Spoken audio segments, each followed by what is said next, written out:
time trying to get some response, and we didn't. Could you estimate how long you rang the bell for without getting a response? Oh, I believe it was in the area of 10 to 15 minutes, probably.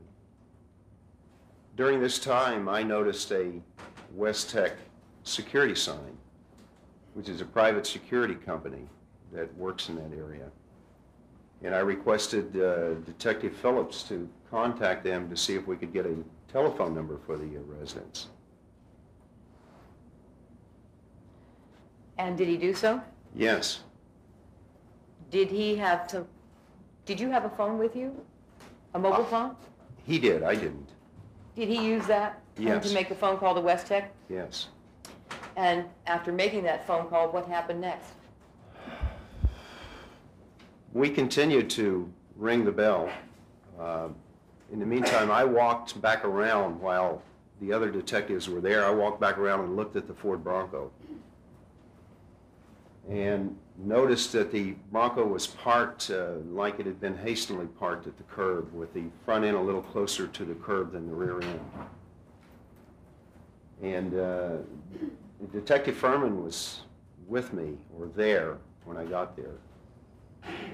And he directed me to look in the rear of the vehicle. In the rear there was a package that was addressed, I believe, to Orenthal Productions. There was a shovel and a piece of plastic wrapped up in it. I asked Detective... I'm sorry, sir, but the package that you said was addressed to Orenthal Productions, did that mean something to you? Well, yeah, it indicated to me that it was most likely Mr. Simpson's vehicle, because I knew his name was Orenthal. Okay. I asked Detective Furman to run a Department of Motor Vehicle registration check on the vehicle. Did he give you the results of that check? Yes. And what was the result? That the vehicle was registered to Hertz Corporation.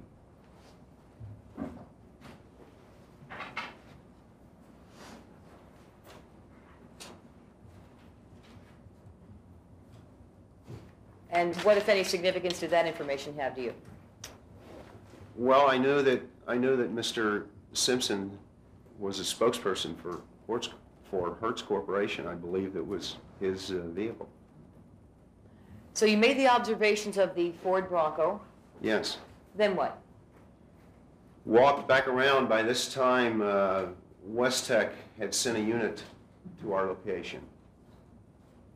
Did you speak to them? Detective Phillips did. In your presence? Yeah, I was standing back. I didn't hear the total context of the conversation. But Detective Phillips told me that he was having a hard time securing a phone number for the location, and that they were sending a supervisor to the scene. Did you or Detective Phillips find out whether West Tech had been given advance notice that the defendant was going to be out of town? Yes. And what was that information? The information was that West Tech had no prior knowledge of any travel plans for the occupants of that residence. And they also informed us that there was supposed to be a live-in maid at the location.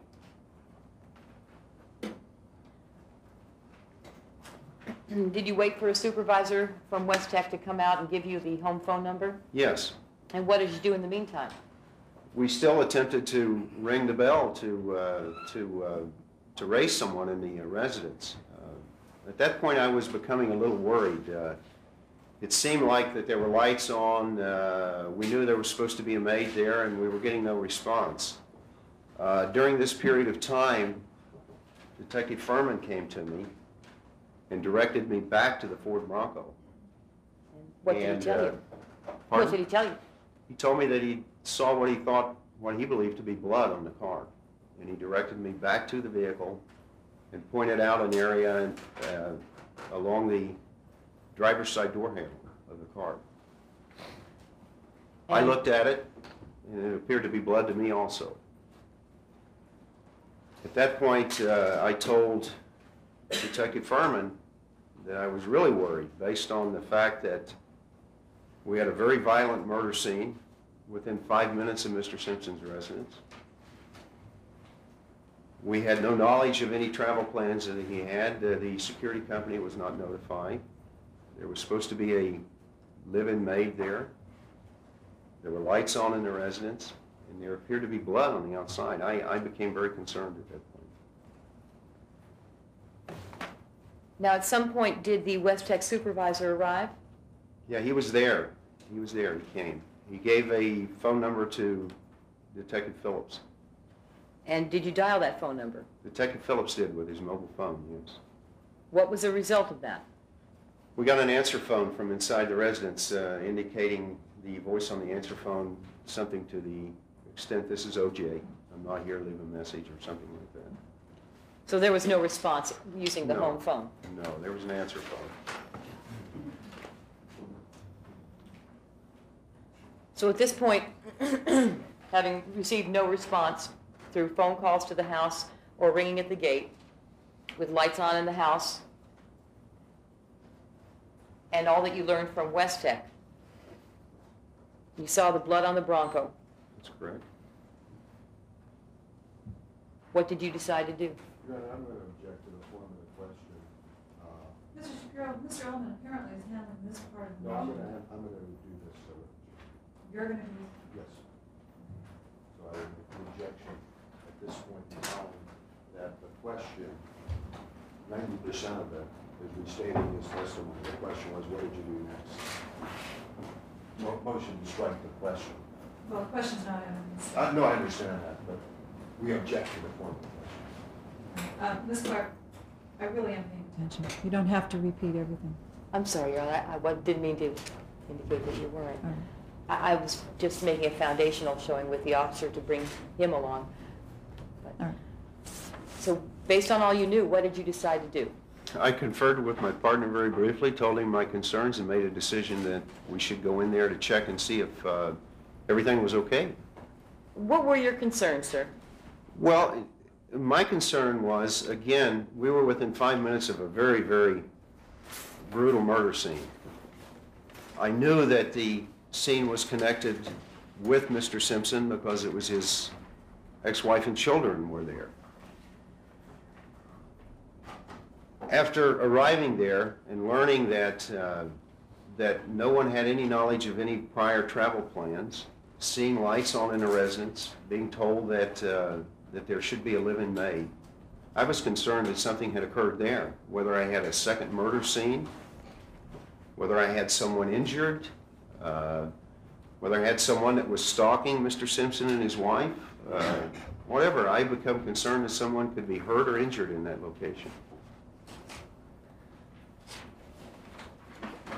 At that point, how long had you been outside the residence at 360 Rockingham attempting to reach someone inside? I would have to estimate that, and I would say in the vicinity of 40 minutes.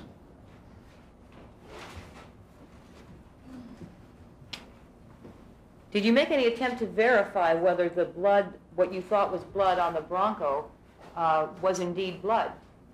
Yes, after I was shown the area and come to the conclusion that it looked like blood to me, I requested a criminalist respond to my location, knowing that regardless of what I had there, whether I had another scene, someone injured, or whatever, there was going to have to be collection of evidence. So I requested a criminalist respond to my location. And to confirm or refute what you thought was blood? Exactly, yes. So at that point, what did you decide to do? Go over the wall. Did you go over the wall? No, no, I asked Detective Furman to. He's younger and I believe probably a little more athletic than me, so I asked him to go over the wall. And he did? Yes. When he did, what happened next? He opened the gate by releasing a hinge, and we walked to the front door of the residence. Knocked on the door several times. Got no response. You knocked, after knocking several times and getting no response, what did you do next? Again, I still had the concern that this could be a second crime scene, a second murder scene. So we began checking the property to ensure that no one was hurt, injured, or not a second scene there. So we moved from the front door area around the north side of the residence to check the area to make sure no one was down or whatever, and moved to the back of the residence.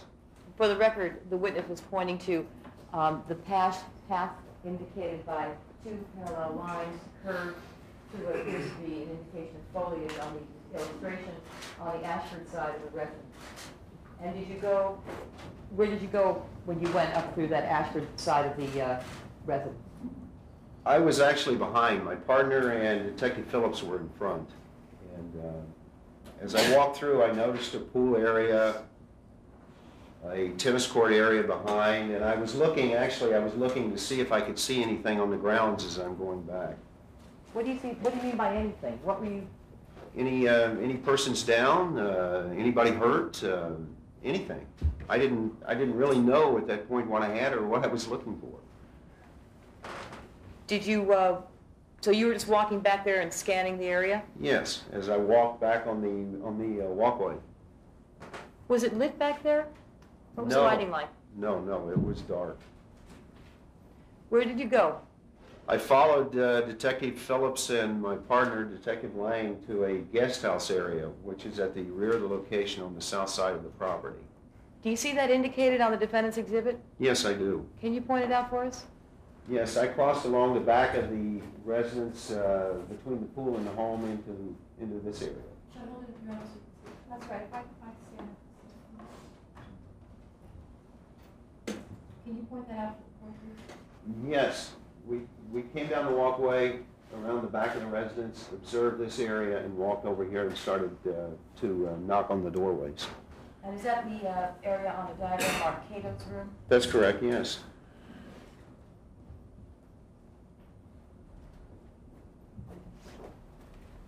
Were you standing at the door of Cato's room when someone knocked? I was standing back. I was up, there's, I believe, 3 steps that go down to a walkway to the door. I was standing up at the top of the steps when Detective Phillips knocked on the door. What happened next? The door was answered fairly quickly by, turned out to be Brian Kalin.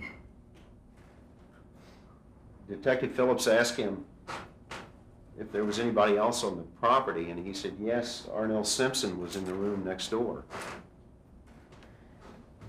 which would be the room which would be directly south of where he was at. On the defense diagram? Yes. And is that marked as Arnell's room on the diagram? That's correct. Prior to doing so, did he or you or anyone in your presence inform Cato that what was going on, what had transpired? No one did in my presence, no. Do you know what, if anything, they gave him as a reason for needing to contact someone who could gain access to the main house? You know, I didn't talk to him at that time. I don't really know. You don't know what the conversation No. was with him? After this Cato directed you to Arnell's room, what did you do? I followed my partner. My partner knocked on the door, and it was fairly quickly opened by Arnell Simpson. So you did not remain with Cato? No. Did anyone? Detective Furman, I believe, remained with Cato at that point. When you went to Arnell's room, what happened? She answered the door, and I believe Detective Phillips had come up, and Detective Phillips told her that we needed to get in touch with her father. Did she know where he was at? And she responded, she answered the question with another question. She pointed toward the house and says, isn't he here? Indicating the house when he said here. Yes. And And I asked her, I says, well, is he? I don't know. Is he here? And she looked sort of quizzical, and she says, at that point, I believe myself, I asked her, well, do you have a key? Can we check and see if your father's here? We need to get in touch with him. And she says, yes, I have a key. Let's go into the house. And she took us into the house. Did you or anyone in your presence inform her of why you were there in these early morning hours asking about her father? I believe she was informed as we walked toward the house by my partner that we were investigating a double homicide that involved Nicole Brown. Was there any indication given to her at her door of the guest unit, that there was something going on, some emergency? Yeah, that it was an emergency, that we needed to contact her father. So she opened the door with a key Yes, and invited you in? yes. Once you got in the house, what did you do? I immediately asked her, knowing that there was supposed to be a maid there, I asked her, where is the maid's quarters? Isn't there supposed to be a maid here? And she took me through the back of the house into the kitchen to an area off the utility room that would be on the south side of the kitchen. Why did you ask her to do that, take you to see the maid?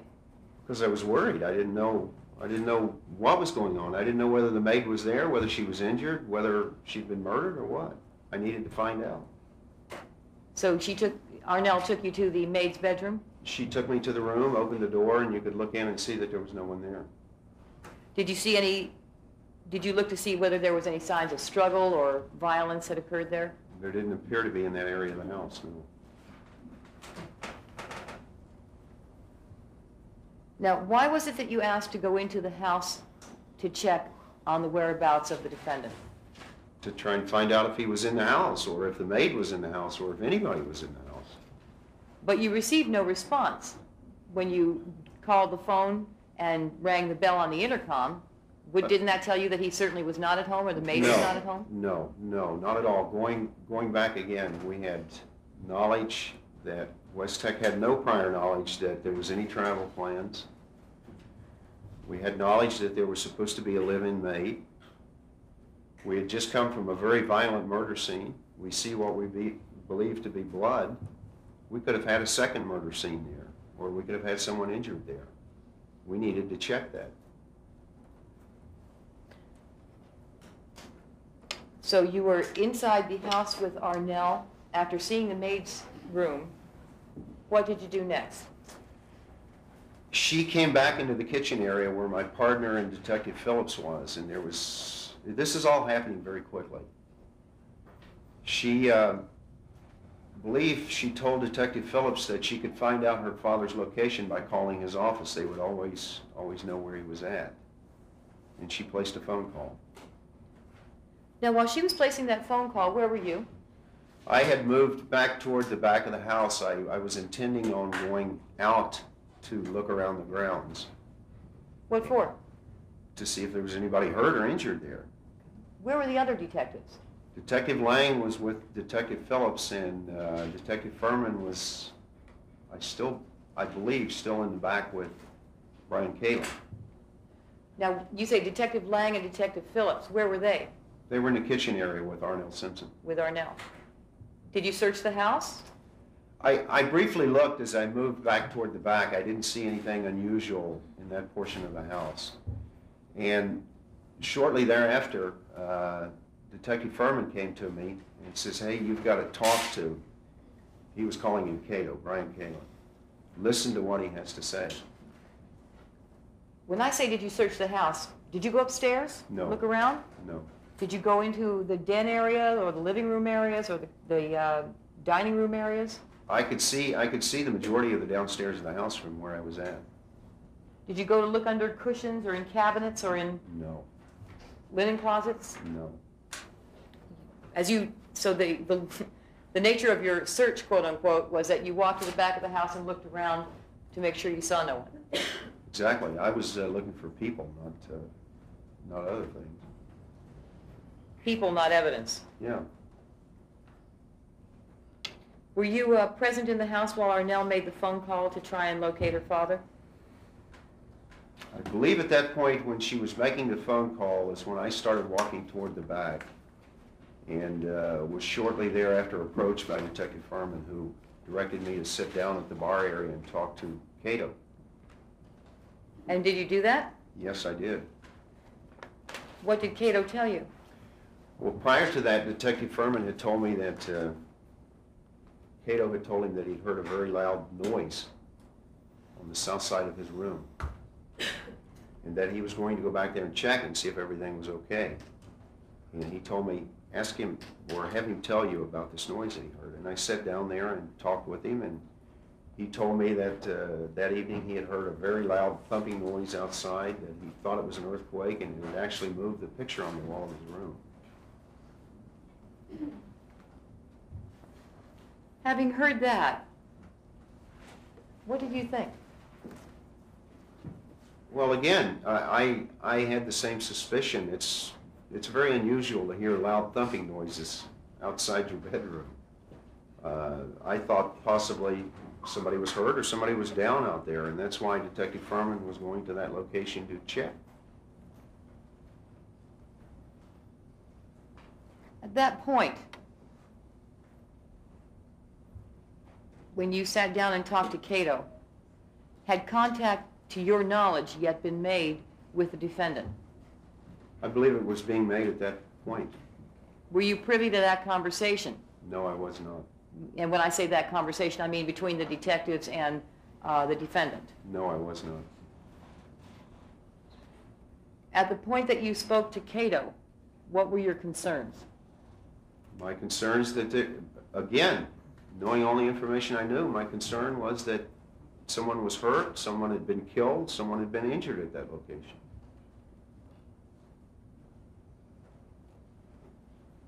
After receiving that information from Cato, what happened next? While I talked with Cato in the bar area, which is toward the rear of the house, there was a bar area set up. Within probably 10 to 15 minutes, Detective Furman came to me and says, "You've got to come with me and see this." And he led me to the south side of the house. Detective Furman did that? Yes. Do you know whether before he took you outside, you saw him leave the house with anyone else? Detective Furman? Yes.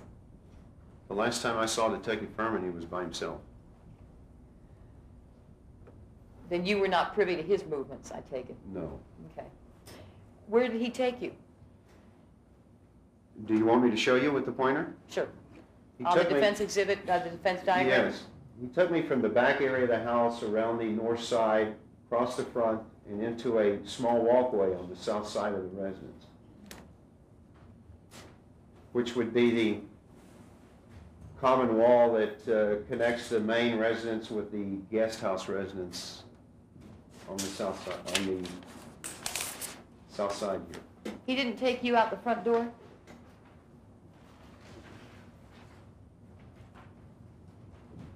You know, I believe you're right. I believe he did take me through the house and out the front door, now that I think about it. There was a lot of movement going on.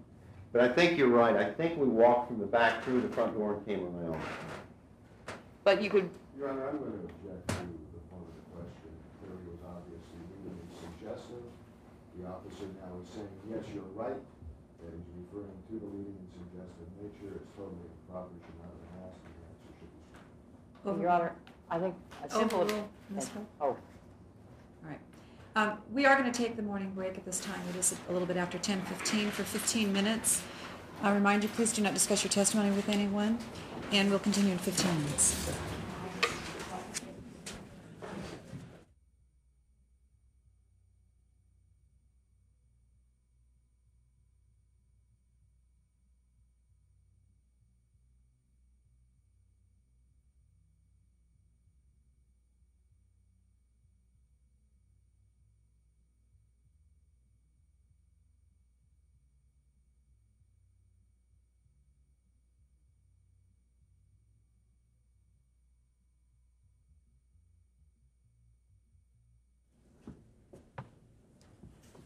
All right, we're once again on the record in the case of People v. Simpson. The defendant is present with counsel. The people are represented.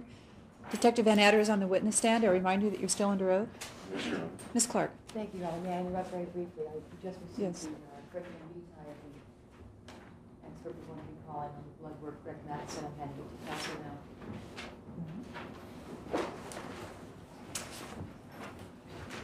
And Detective Vannatter, you indicated that you went to the south side of the property, you indicated the area that you went to with Detective Furman on the defense diagram. Yes. And what did you find there?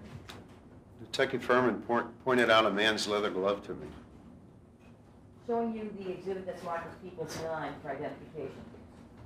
Can you tell me if you recognize what's being shown in these photographs? Yes, I recognize that. What? That's the walkway along the south side of the residence that has a chain link fence as a property boundary. And the C, D, and E represent the glove that was lying on the walkway there. And does that represent, do those pictures in C and D depict the original condition in which that glove was found Yes, and location? yes.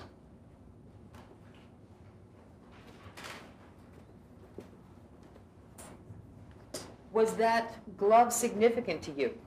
Yes, it was. Why?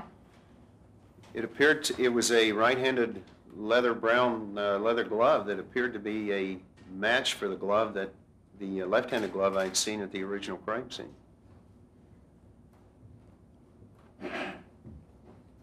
Now, after you saw that glove, excuse me, strike that. You were with Detective Furman when you saw that glove, is that what you said? Yes, he took me back there. Did you walk back out with him?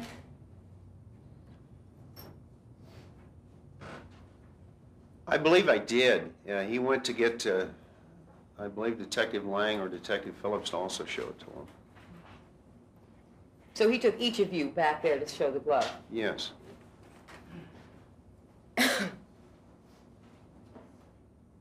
Now, by the time you saw the glove, sir, well, let me ask you this.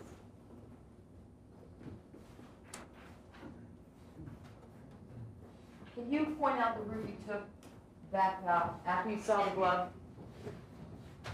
After I saw the glove? Right. After you saw the glove, where did you go? Yes, I came from the location back in here. I came back into the front and onto the driveway out in here. When you arrived at the location of 360 Rockingham, can you describe what the lighting conditions were in the sky, I mean, not the house? When I first arrived there? Yes. It was dark. By the time you had seen the glove and come back onto the driveway, what was the lighting like? It was pretty light by then. It had begun to, dawn had broken. It was light. In that growing light, were you able to make any further observations? Yes. What did you see? I saw originally what appeared to be a blood droplet in the driveway. And I walked west in the driveway and observed several others that appeared to be leading from the area of where the car was parked. And by the car, you mean? The Ford Bronco. And the blood drops, where did they appear to be leading from the Ford Bronco? To the front door of the residence. Showing you what's been marked as People's 8. Do you recognize what's being shown in this photograph, these photographs, excuse me? Yes, I do. I'm directing your attention specifically now to D, E, and F. Yes. What's being shown there? Those are droplets of a red stain, ultimately determined to be blood, that were found in the driveway of the Simpson home. Showing you also a series of photographs that have been marked as People 6. Do you recognize what's being shown in these photographs? Yes, I do. I'm directing specifically your attention, sir, to photographs D, E, and F. Yes. What's being shown there? That shows the driveway leading from Rockingham Avenue to the front door of the residence. And you see little, let me hold this with Court. I'll help you see, Your Honor. In D, E, and F, I see little, what appear to be little pieces of paper. Mm-hmm. Yes. What are those? Those are identification numbers that are completed and placed there by the criminalist at my direction to photograph and show the location of the blood droplets. So those tags mark where blood droplets were found? That's correct, yes.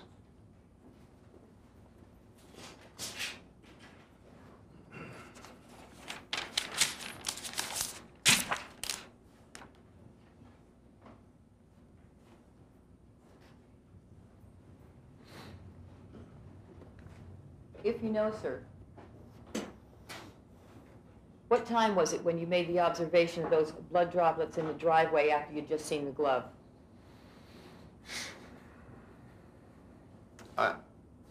Again, I would have to estimate that. I believe it was around 6:45 or so in the morning.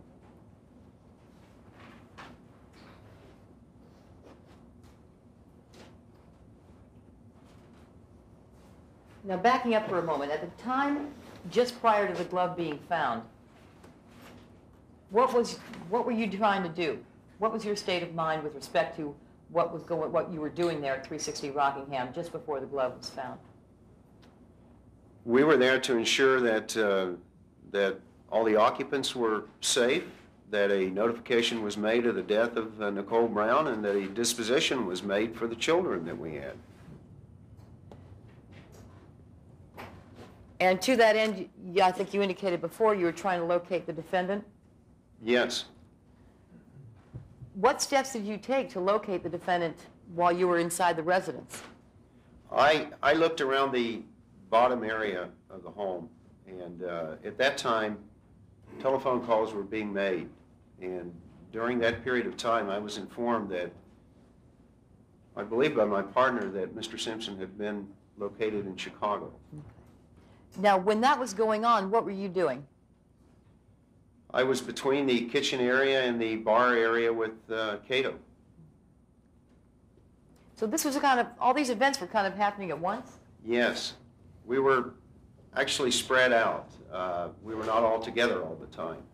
And all these things are happening all at the same time. They were not a sequence of events, but a conglomeration of events that was occurring. So while you were doing one thing, the other detectives were doing other things, and you were kind of all working at the same time. Exactly. After you saw the glove and on your way back saw the blood drops, then what was your state of mind with respect to what you had to do there at 360 Rockingham? My knowing at that point that Mr. Simpson was in Chicago, failing to find any evidence of any forced entry or anybody injured or hurt at the location, I then changed. I began to feel that I had a scene there that was connected to the crime scene at 875 South Bundy. And in that regard, what did you do? I instructed Detective Furman and other personnel at the scene there that this was now a protected scene, that it needed to be protected for investigation, and that I was going to secure a search warrant for the residence.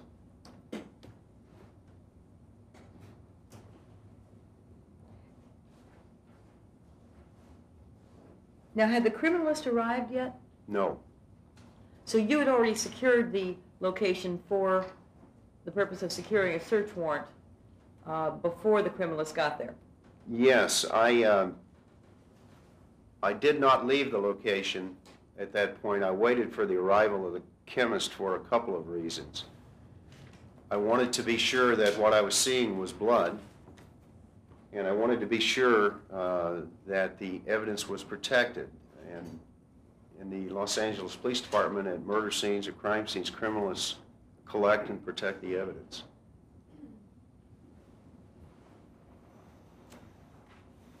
And that glove that you saw on the south side of the property that you've earlier identified in the photographs, were you concerned about loss of evidence on that glove? Oh, definitely. The glove was in the elements, was outside.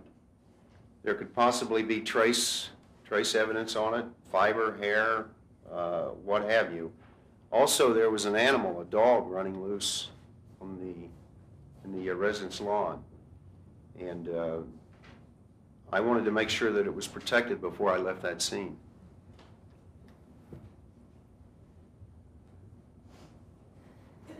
Now strike that. While all this was going on, do you know where Arnell was? I believe she was in the house. Was there still some effort being made at that time, if you know, to help the children be placed somewhere? Yes. Did the children ever arrive at the residence? Yes. Do you recall when? I believe it would have been prior to 7:30, because that's when I asked for the place to be secured, totally secured. When you say totally secured, then what do you mean by that?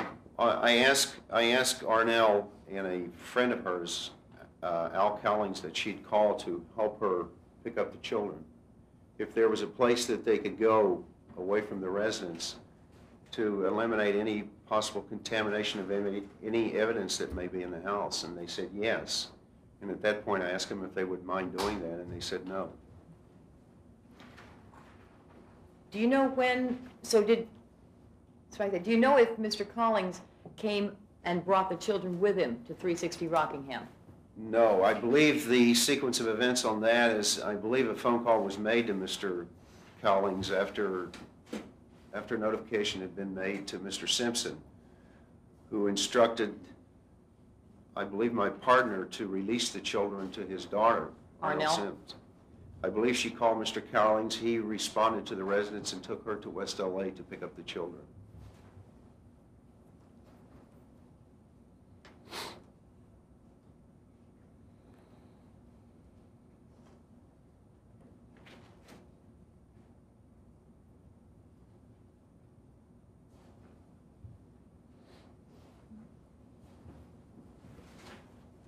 What time did you leave the residence to secure obtain a search warrant, sir?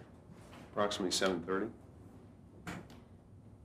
At what point did you secure the house for the purpose of obtaining that search warrant? Just prior to that, I asked him to leave. I asked him if they had a place to go to. I had the evidence protected earlier than that outside. In fact, I believe the criminalist arrived there shortly after 7 o'clock, and I showed him the physical evidence outside and left him instructions that it was to be protected, marked and photographed, and that the fact that there was a dog running loose on the compound, so to be very careful to protect the evidence.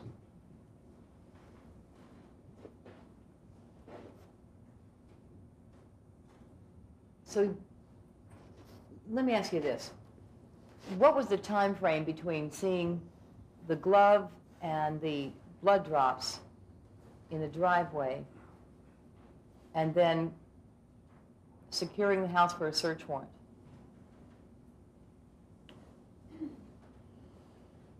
Well, it's not a long time. I would say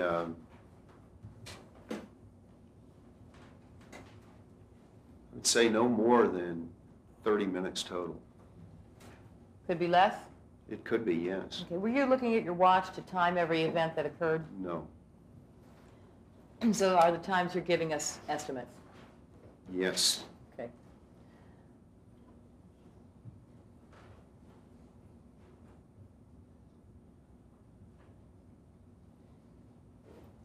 To the best of your knowledge, sir, was when you secured the house, when you made the determination to secure the house, was A.C. Collins already there, or did he come up later, if you know? He was there because I spoke with him. Do you recall seeing any children in the house before you decided to secure the house for a search warrant? No, I recall seeing the children leave, but I didn't see them prior, I don't think. You saw them leave from where? From the home there. Oh, you did? You mean from 360 Rockingham? Yes, that's correct. Who was taking them out? Al Collins and Arnell Simpson. But you didn't see how they got to the home? No. And that was when they were leaving pursuant to your request so that you could secure the house for the search warrant? Yes, that's correct.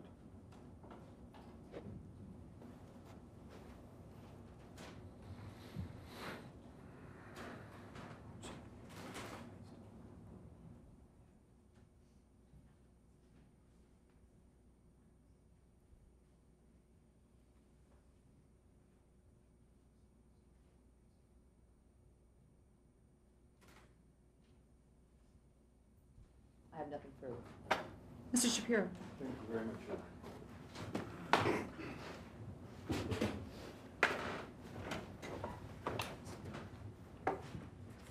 Good afternoon, Detective Vannatter.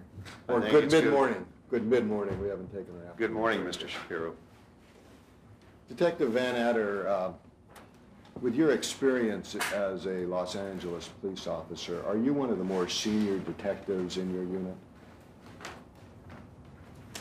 Yeah, I believe only my partner has more time than I do in our unit, yes. So between the two of you, you are the two most senior ranking people in homicide in Los Angeles Police Department, isn't that correct? No, in As far our as- unit. As far as detectives in your homicide unit. Yes, in our 12-man unit, yes. And your unit is the special unit. It's named Homicide Special Section, yes. And it's special because you investigate special situations. We investigate certain type cases, yes. That are somehow defined as special. Well, that's not always the case, Mr. Shapiro. A lot of times we handle any type of case. If there's an overload at one of the areas and they need help, we go pick up their cases too. So that's not totally true. But in general, you told us if there is a serial murderer, that would come to your special unit. Yes, And if there was a high-profile person who was involved in a murder, that would come to your unit. most likely, yes. And if there were murders of prominent political people, that would come to your unit. Yes, most likely. What other types of things would come to your unit that would be categorized as special, not overflow? Very, very involved cases that the homicide detectives at the divisional level don't have the proper time or manpower to investigate those type cases. So you get resources and time above and beyond what detectives in the substations get. I don't know that I don't believe that half of that statement is probably true. We probably have more time than the average detective. I don't believe we have any more resources than anybody on the department would have. Let's, for a minute, focus on the resources that you have out of your unit. Okay? You were familiar with the time Mr. Simpson surrendered with Mr. Cowlings to the Los Angeles Police Department on Friday, were you not? Yes, I was. When he surrendered? No. He came back to the Rockingham house, did he not? I'm familiar when he was taken into custody, that's correct. And when he was taken into custody, did he, in fact, surrender to the police? Well, I don't know. I wasn't at the scene. I know he was taken into custody, though. Are you aware of what took place at the scene? I believe, yes. And at the scene, how many members of the Los Angeles Police Department were there? I don't know, Mr. Shapiro. What would be your estimate? There were quite a few. I don't know. More than 10? Oh, I would think so, yes. More than 20? I don't know. I don't honestly know. As the senior ranking detective in charge of this case, you oversee all aspects of this case, do you not? We have a hand in all aspects of it. However, that situation that you're talking about there is a tactical field situation that is handled by field supervisors, not by detectives. That would have been handled by someone else. Let me just ask you generally in terms of your observations and in terms of your knowledge as to how the police department works. If it was reported that there were in excess of 100 police officers there, would you say that would be a fair reporting? I'm going to object to the relevance of this. Sustain. Your Honor, may I just be heard on that? All right. This is very, very important foundationally to show resources that are available in an emergency situation and resources that are available to this detective and resources that were used at the time that he was dealing with the situation on Rockingham. Same objection, Your Honor. The objection is sustained, Mr. Shapiro, as to the number of officers that were present at Thank you. the Friday night incident. I take it that you have special training to have the classification of being a special unit detective. No, I don't know. I don't think that's necessarily true. I think that's based on person's work history and experience. What about special abilities? I would not be the one to ask that question if I have special abilities. Well, I don't want you to be modest.